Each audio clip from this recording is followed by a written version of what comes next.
The restaurant was called Embers. On this December evening, 3 days before Christmas, its windows glowed amber against the falling snow outside, casting warm light onto the sidewalk where holiday shoppers hurried past with bags of wrapped presents.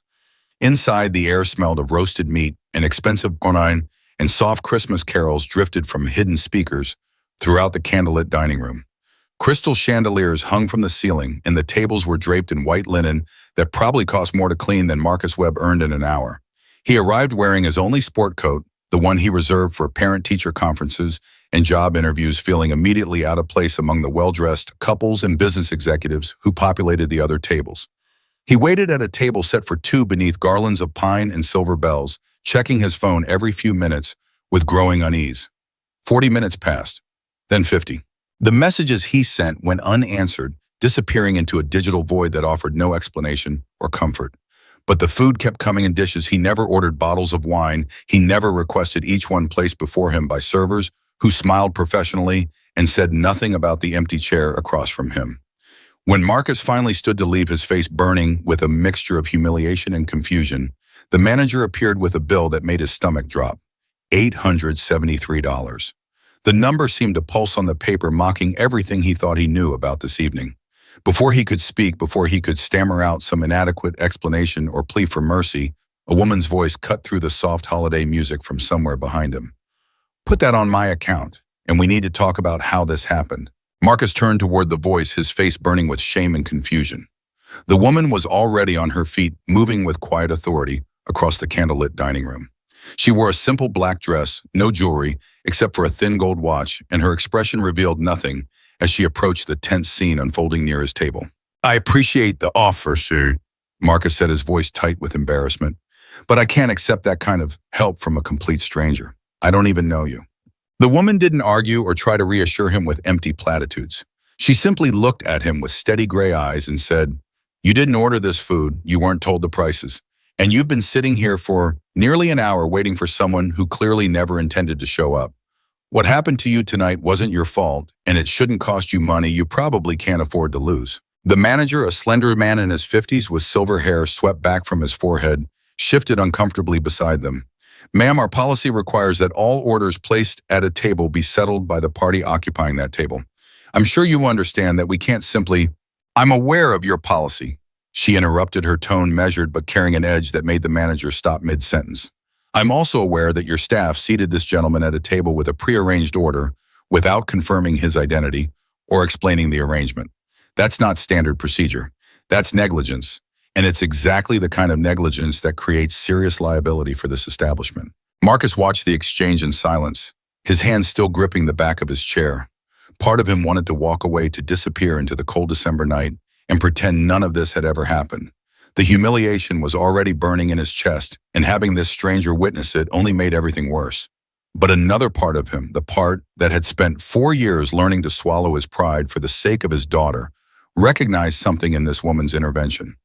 She wasn't trying to rescue him out of pity or condescension. She was correcting something she found genuinely unacceptable, as though injustice itself offended her sensibilities. The manager's expression flickered between professional composure and barely concealed annoyance. "If you'd like to file a formal complaint about our procedures, I can certainly provide you with the appropriate contact information. What I'd like is for you to apologize to this man, quietly, sincerely, and then process the payment I've offered without making any record of his name or his presence here tonight. Can you do that?" A long pause followed her words. Marcus could hear the soft clinking of silverware from distant tables, the murmur of conversations that had nothing to do with him, and underneath it all, Christmas carols about peace on earth and goodwill toward men. Finally, the manager turned to face Marcus directly. "Sir, I apologize for any confusion this evening. We'll handle the bill exactly as the lady has requested." Marcus nodded once, not trusting himself to speak. The woman watched until the manager retreated toward the kitchen, then turned her attention back to Marcus. Her expression softened slightly, though it remained guarded. "Are you all right?" It was such a simple question, but it caught him completely off guard. In the 4 years since his wife Emily had passed away from cancer, since he'd taken over sole responsibility for raising their daughter Lily, no one had asked him that question and actually seemed to want an honest answer. Friends asked out of obligation, coworkers asked out of routine. But this stranger asked as though she genuinely wanted to know.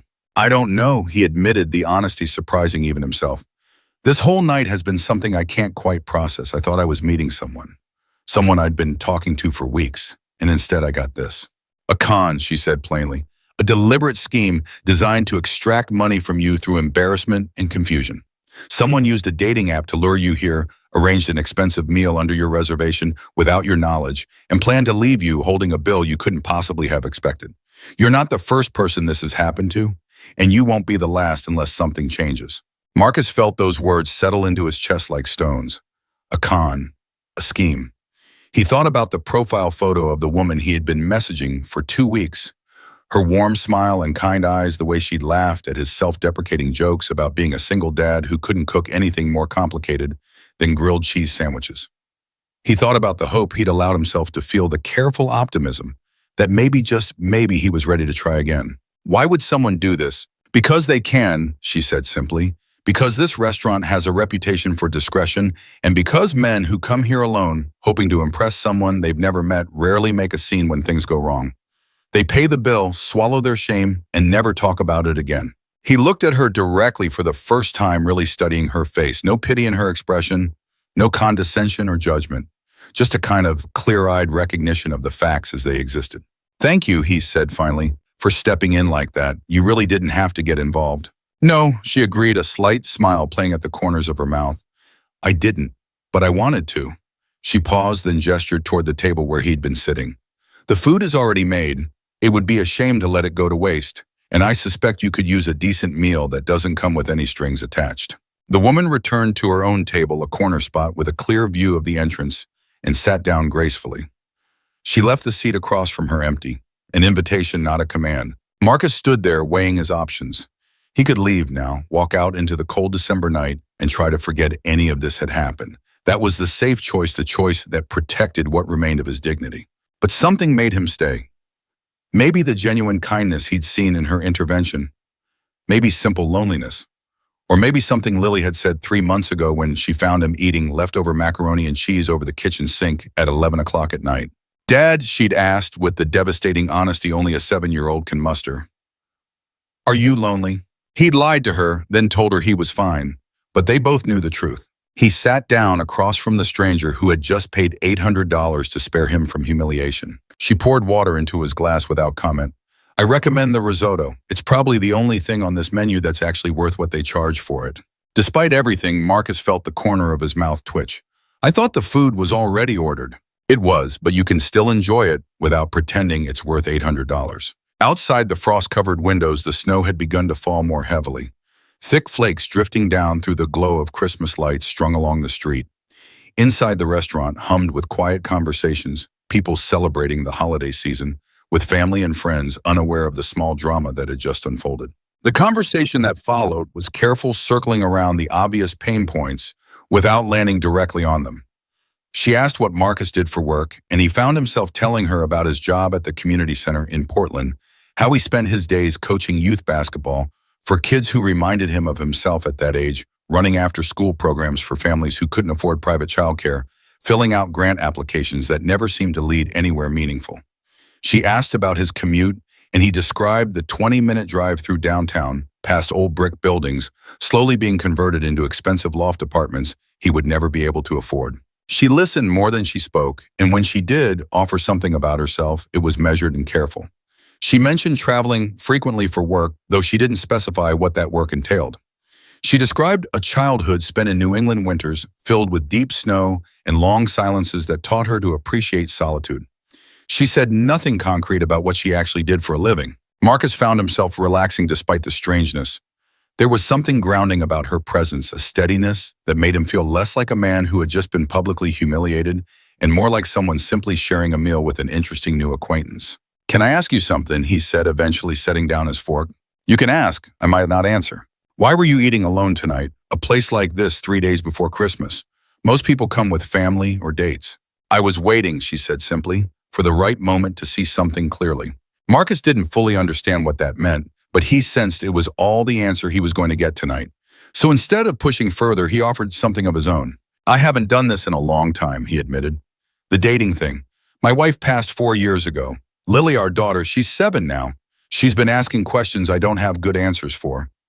Last month, she wanted to know why I don't have any friends who aren't also her friends. He laughed softly, but there was no real humor in the sound. Kids have a way of pointing out the things you're trying hard not to notice about yourself. Something shifted in her expression, a flicker of recognition or perhaps understanding. That's a brave thing, she said quietly. Trying again. Most people find reasons to stay comfortable in their loneliness. Is that what you did? Stay comfortable. The question came out before Marcus could stop himself, more personal than he had any right to ask a stranger. For a while, yes, she said after a moment. After my father died, I buried myself in work and told myself it was responsibility. But comfort has a way of becoming its own kind of trap. Before Marcus could respond, a waiter appeared and murmured something in her ear. Whatever he said changed her posture immediately. She straightened in her chair, her jaw tightening. Tell him I'll be there in 5 minutes. The waiter retreated. Everything okay? Marcus asked, recognizing the shift in her attention. A work matter, nothing that can't wait a few more minutes. But Marcus could see the truth in the set of her shoulders, the way part of her had already moved on. He recognized that look because he'd worn it himself countless times. You should go, he said. Really, you've done more than enough for me tonight. She studied his face for a longer moment. Then she reached into her bag and produced a simple white business card, which she placed face down on the tablecloth between them. If anything else comes of tonight, if anyone contacts you, or if you notice suspicious charges, call that number. Someone will help. Marcus picked up the card, but didn't turn it over. Will I see you again? The question surprised them both. Perhaps, she said finally. Portland isn't as big as it pretends to be. She gathered her coat and walked toward a back door Marcus hadn't noticed before, one that clearly led somewhere other than the main entrance. Only after she had disappeared through that door did Marcus turn over the business card. The name printed on it was Claire Ashford in elegant serif type. Below that, in smaller letters, Chief Executive Officer, Ashford Hospitality Group. Marcus stared at those words, feeling the evening rearrange itself in his mind. Ashford Hospitality Group. He'd seen that name on hotel chains, on brass plaques outside expensive restaurants. The woman who paid his bill, who listened to him talk about his dead wife and lonely daughter, wasn't just some random customer. She owned this restaurant. She owned an entire hospitality empire. Everything suddenly felt different. The careful questions she had asked, how she knew exactly how the scam worked before he'd explained anything. Of course she knew. This was her business, her staff, her responsibility. Marcus stood abruptly, accidentally knocking his water glass. A busboy materialized to clean the spill. Marcus grabbed his coat and headed for the exit. The December air hit him like a physical blow, sharp and cold. Snow was falling heavily now, dusting parked cars and the Christmas wreaths on every lamppost. He stood on the sidewalk, breath-forming clouds, trying to make sense of what just happened. A CEO, a billionaire probably. She had personally intervened in his humiliation, shared a meal with him, given him her card. Why would someone like that bother with someone like him? The questions multiplied as Marcus walked to his car, a 12-year-old Honda with a cracked windshield and a heater that worked intermittently. By the time he pulled into his driveway 25 minutes later, passing houses decorated with twinkling lights, he still had no answers. Mrs. Patterson was sitting in his living room when he came in, knitting needles clicking steadily. How was your big date? Interesting, Marcus said. Lily give you any trouble? Went down around 8:30. She wanted to wait up for you. Marcus thanked her, paid the $20, and watched her shuffle to her own house next door. Then he climbed the stairs to his daughter's bedroom and pushed open the door. Lily was curled on her side, one arm wrapped around the stuffed elephant she'd had since infancy. A paper snowflake she'd made at school hung in the window, casting delicate shadows on the wall. Marcus sat on the edge of her mattress and brushed a strand of hair from her forehead. Hey, Dad, she murmured, not quite awake. Hey, sweetheart, go back to sleep. Did you make a friend? The question cut through him. Such a simple thing to ask. She just wanted her father to be happy. I don't know, he said honestly. Maybe, we'll see. The next evening found Marcus back at the community center, running basketball drills with middle schoolers. It was mindless work in the best sense, the squeak of sneakers on the gym floor, the echo of bouncing balls, the shouts and laughter of kids who hadn't yet learned to be disappointed by life. But his mind kept drifting back to Claire Ashford. He'd spent his lunch break researching her. The internet had plenty to say. 38 years old, only child of restaurant magnate Harold Ashford, who had built a modest Portland steakhouse into a regional empire before his death 6 years ago. Claire had taken over the family business at 32 and expanded it aggressively, acquiring competitors, opening new locations, pushing into the hotel sector. The articles painted a complicated picture. Some praised her as a visionary, others described her as ruthless. There were mentions of lawsuits settled out of court of former partners who spoke anonymously about feeling betrayed, but there were also profiles highlighting her charitable work, her investments in local food banks, her quiet funding of scholarships for hospitality students. Marcus couldn't reconcile all these different versions with the woman who had asked about his daily commute. After practice ended and the last kids were picked up, Marcus stayed behind to lock up. He was reaching for the alarm panel when his phone buzzed. "Unknown number, Mr. Webb. This is Claire Ashford. I learned something today about what happened to you, and I believe you deserve to know the full truth. If you're willing, and I'd like to meet again. Somewhere public." Marcus typed back when and where. They met the next afternoon at a coffee shop in the Pearl District, windows decorated with painted snowflakes. Claire was already there, looking different in daylight, less polished, shadows under her eyes, hair in a simple ponytail. "Thank you for coming," she said as Marcus settled into the chair across from her. "I know this must seem strange. Strange is one word for it." A barista took his order, black coffee. Neither spoke until it arrived. "I owe you an explanation," Claire said finally. "What happened to you wasn't random. It was part of a deliberate pattern that's been happening in my restaurants for over a year. A pattern I've been trying to expose and eliminate for months." "What kind of pattern?" "Someone inside my organization has been running a systematic fraud operation. They identify targets through dating apps, usually single men, widowers or divorcees, people who are actively trying to rebuild their romantic lives. They create fictional personas designed to appeal to specific vulnerabilities. They establish relationships over weeks, building trust. Then they arrange to meet at one of my restaurants where expensive meals have been pre-ordered under the target's reservation. And they don't show up," Marcus said flatly, leaving the guy with a bill he can't afford. "Exactly. The scheme exploits both the restaurant's reputation for discretion and the victim's own embarrassment. No one wanted to admit they'd been fooled, so they paid quietly." "You said someone inside your organization. You know who it is?" "His name is Richard Vance. My head of operations for 15 years, longer than I've been running things. My father hired him, trusted him completely. He has access to everything: reservation systems, staffing schedules, financial records. And he has a network of people throughout the organization who are loyal to him." "Have you confronted him?" "Not yet. I need more evidence. Enough to take to the board, enough to present to law enforcement." She leaned forward. "That's why I wanted to see you. I think you might be able to help." "Help how?" "The people running this scheme researched their targets extensively. The woman who contacted you wasn't real. She was a carefully constructed fiction built from data about your life. That data still exists somewhere in Richard's files. Your employment history, your financial situation, maybe even information about your wife, your daughter." His jaw tightened at the mention of his family. "If we can access those files, we prove the pattern. We identify other victims. We build a case that Richard can't deny. And you need me because you're a victim who's willing to talk, because you have standing to file a formal complaint, and because your story, a single father, a widower, a man who was simply trying to find connection after loss, that's exactly the kind of story that will make a jury pay attention." Marcus sat back, processing what she was proposing. She wasn't just asking him to help expose fraud. She was asking him to become a symbol, a face, a narrative. "I'm not a crusader, Ms. Ashford. I'm not an activist. I'm just a guy who coaches basketball and tries to convince his daughter that vegetables aren't poison." "I know," Claire said. "That's exactly why you matter. Because you're not someone with an agenda. You're just a person to whom something wrong happened." Silence stretched between them. Outside, holiday shoppers hurried past. "I need to think about it," Marcus said finally. "Of course." Claire slid a manila folder across the table. "But before you decide, I want you to see what we're dealing with." Marcus opened the folder. First page, a photograph of a man in his mid-40s, confident smile. Richard Vance. Second page, printed emails discussing target acquisition and revenue optimization. Clinical language about human beings, about victims. Third page, a spreadsheet. Names, dates, amounts. Dozens of entries spanning 18 months. At the bottom, a total that made his head spin. $432,000. He closed the folder. His hands were trembling. "Why show me this?" "Because you deserve to know what you almost became part of. And because I want you to understand that this isn't about my reputation or my company's bottom line. It's about people. Real people who were hurt because someone decided their loneliness was an opportunity to exploit." For the first time, Marcus saw something genuinely vulnerable in her expression.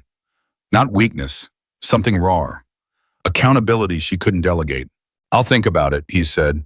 "I need to figure out what this would mean for my life, for Lily's life." "I understand, and Mr. Webb, whatever you decide what happened to you matters to me. Not as a CEO protecting her business, as a person who should have seen this sooner." 3 days passed. Christmas Eve arrived with gentle snowfall and the smell of pine needles from the small tree Marcus had put up. He still hadn't decided. The folder sat on his kitchen table like an accusation unopened since the coffee shop. That night, after Lily was finally asleep, her stocking hung by the fireplace, and cookies left for Santa. Marcus called his brother David in Seattle. "Let me make sure I understand," David said after hearing everything. "A billionaire CEO wants you to be the public face of a lawsuit against her own employee, and you're hesitating because you think you're being used. Because something feels off, like there's more she's not telling me." Mark, that's what lawyers and executives do. They use people's stories to build cases. That doesn't make the stories less true. But she's not just some lawyer. She's the CEO of the company that let this happen. You think she's trying to rehabilitate her image? Marcus didn't answer immediately. "I can't figure out what she really wants," he admitted. "Maybe exactly what she says, to stop the fraud." "Then why does she need me? She has the evidence. She has the resources." "Because victims have power that corporations don't. A face makes it real." David paused. "Look, if your gut says something's off, listen. My gut thought that dating profile was real." David laughed. "Fair point. What's the worst case if you say yes? My name gets dragged through media. Lily finds out her dad was tricked by a dating scam. Best case, I help expose something real. Prevent others from going through what I went through. Is that what you want?" Marcus looked at Christmas lights blinking on Mrs. Patterson's porch. "I want what happened to mean something, not just random bad luck." "Then maybe that's your answer." On December 26, wrapping paper still scattered across his living room floor, Marcus called Claire and told her he was in. 2 weeks later, Marcus sat in a conference room on the 32nd floor of Ashford Hospitality headquarters. Lawyers and PR specialists surrounded him. They were preparing for the board meeting where Claire would present her evidence against Richard Vance. Marcus was supposed to give a 5-minute statement. The lawyers had coached him until the words lost meaning. Something felt wrong. It had started the day before when he overheard 2 executives talking in the hallway. "Ashford's really going all in on this," one said. "Think she actually cares about the victims, or is this just damage control? Does it matter either way Vance is done? She gets to look like the hero who cleaned house." Those words lodged in his mind. Now sitting in the conference room, questions multiplied. Why had Claire been at Embers that night? She claimed she received an anonymous tip, but she'd been investigating for months. If she already knew about the fraud, why need a tip? More importantly, why had she chosen him? Dozens of victims on that spreadsheet. She had intervened only for Marcus Webb, sat with him, given him her card, made him the centerpiece. Was it because his story was compelling? Or because he was particularly vulnerable? A single father with limited resources, someone who would ask fewer questions. The conference room door opened. Claire entered in a dark blue suit. 30 minutes before the board convenes, she announced. "Any final questions?" Marcus looked around at the professionals paid to make Claire look good. "Actually, yes," he said, and the sharpness in his voice made heads turn. "About the night we met. You said you received an anonymous tip, but you'd been investigating for months.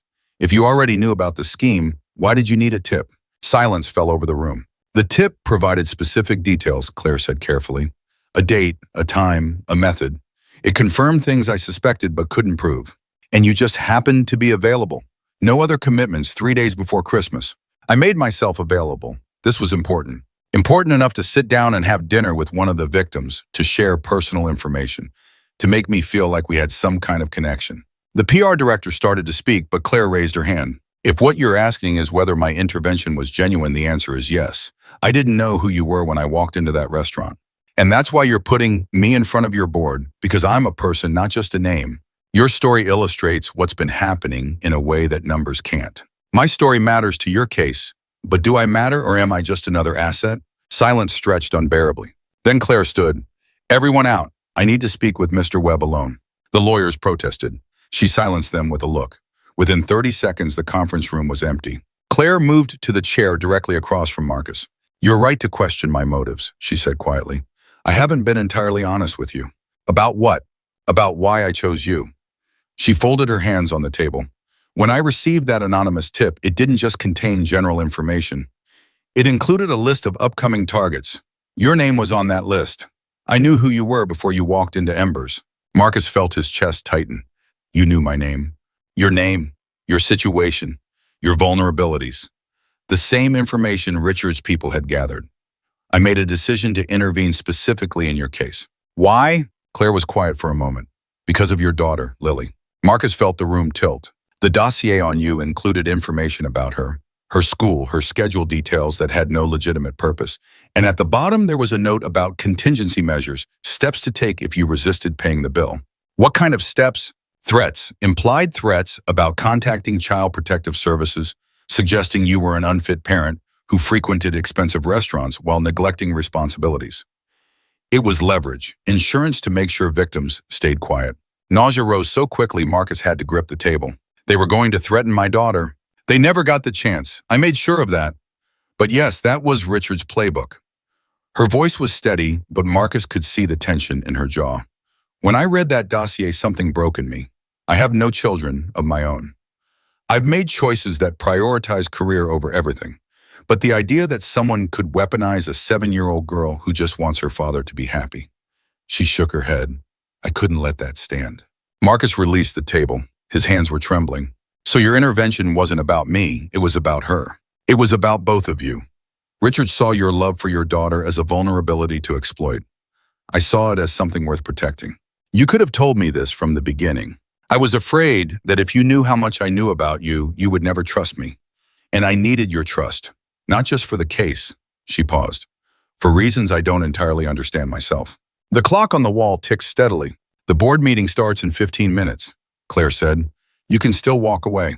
And the case against Vance. We have other evidence. Your absence would hurt, but it wouldn't be fatal. Marcus thought about the spreadsheet. All those names, he thought about other children whose fathers might be destroyed by this scheme. I'll stay, he said finally. I'll give my statement. But when this is over, you and I are going to have a longer conversation about what honesty actually means. Something flickered across Claire's face. Relief, maybe something else. That's fair. The board meeting lasted 3 hours. Marcus delivered his statement as rehearsed, describing the night at Embers. The waiting, the confusion, the bill. He didn't mention the dossier or the threats against Lily. By the time the vote was taken, he was exhausted. But the vote went in Claire's favor. Richard Vance was immediately suspended pending investigation. The board authorized an external audit. A victim compensation fund was established. In the weeks that followed, the story unfolded. Local news first, then national outlets. Claire gave interviews, her message consistent. This happened under my watch, and I take responsibility. Marcus declined all interview requests. He'd done what he came to do. Spring arrived slowly in Portland.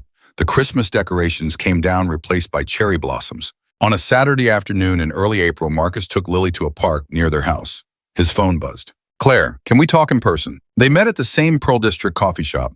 The painted snowflakes were gone from the windows, replaced by paper flowers.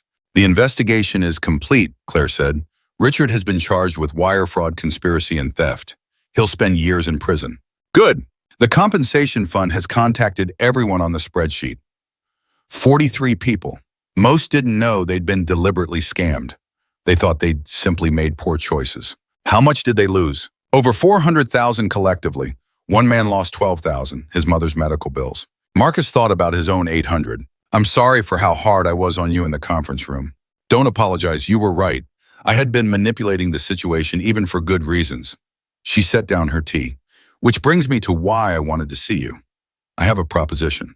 Wariness rose in his chest. Not the kind you're imagining. She smiled. The compensation fund needs a board of trustees, people to oversee how money is distributed, to make sure we're actually helping, rather than just looking virtuous. I want you to be one of those trustees. You want me on your board? I want you to consider it. Small honorarium, mostly about integrity.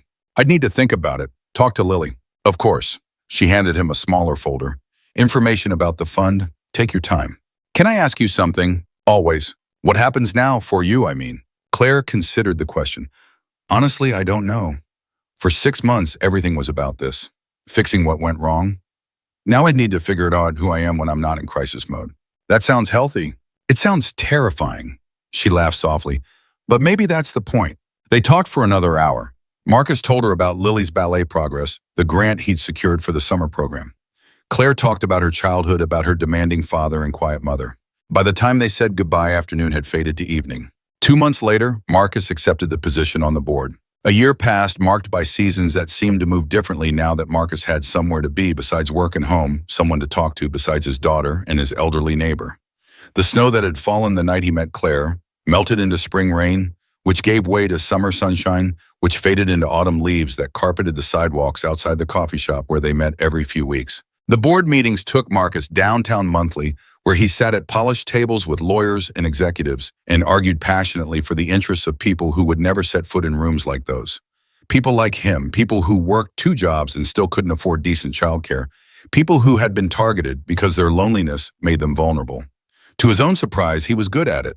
His years at the community center had taught him how to translate bureaucratic language into human terms, how to cut through jargon and euphemism to get at what actually mattered. The lawyers learned to respect him. The executives learned to listen. Lily turned 8, then 9. She joined a robotics club at school and came home talking about circuits and coding languages in ways that made Marcus feel simultaneously proud and completely outdated.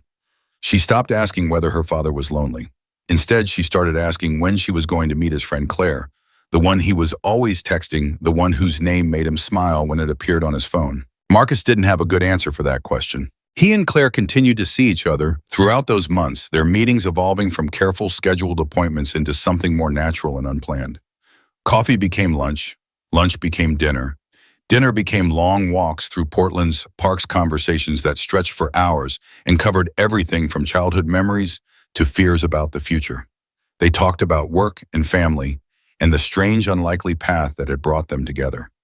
They talked about loss and loneliness and what it meant to try again after everything had fallen apart. But neither of them named what they were building, neither willing to be the first to acknowledge that this had become something neither had expected. Trust Marcus had learned through 4 years of raising a daughter alone through one terrible night in a restaurant.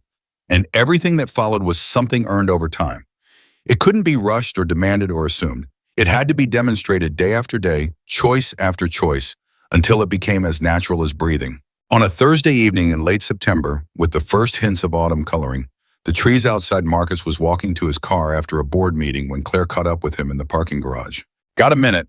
Everything okay?" "Everything's fine. There's something I've wanted to say for a while, and I keep finding reasons not to, so I'm just going to say it." Marcus waited. "That night at Embers, when I asked if you were all right, I wasn't just being polite.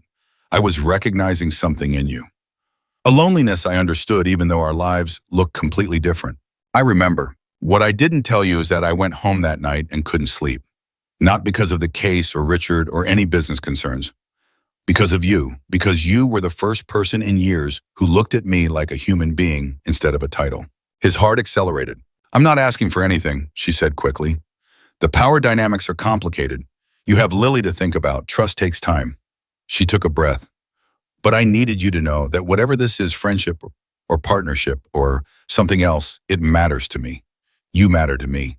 Not as a witness or a case study, as Marcus, as the person who reminded me what it feels like to be seen."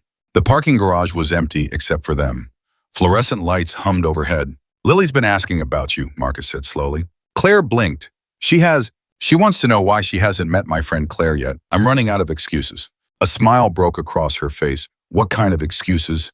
"The kind that collapse under 9-year-old cross-examination." He stepped closer. "Maybe it's time to stop making them." "Maybe it is." They stood there at the empty garage, 2 people who had found each other through the strangest of circumstances and chosen each other through something much harder to define. The fluorescent lights hummed overhead, casting harsh shadows that somehow seemed softer in the space between them. Outside, somewhere beyond the concrete walls, the city continued its evening routine, cars honking, people hurrying home to families and dinners, and the ordinary moments that made up a life. But in this moment, in this unlikely place, something shifted between them. "Fair warning," Marcus said, his voice lighter than it had been in years. "Lily's intense about her robotics projects. She'll try to recruit you within 5 minutes of meeting you. I look forward to it. And I still have questions about trust and power and keeping this honest, about how 2 people from such different worlds make something real. I would expect nothing less from you. Those questions are why I trust you." He reached out and took her hand. A small gesture, barely more than a touch, but it held everything neither of them had been ready to say for the past year, every conversation that had circled around this moment, without quite landing every glance that had lingered a moment too long. "Come to dinner," he said, "Saturday. Nothing fancy, just homemade spaghetti and a 9-year-old who will absolutely interrogate you about your intentions toward her father." Claire laughed, and the sound echoed through the empty garage like music, like promise, like the beginning of something neither of them had dared to hope for. "I accept on one condition." "What's that?" "We split the bill." Marcus smiled, really smiled, the first genuine, unreserved smile he'd allowed himself. in what felt like a lifetime, not since Emily, not since before the diagnosis, before the funeral, before he'd learned to be both mother and father to a little girl who just wanted her daddy to be happy. Deal.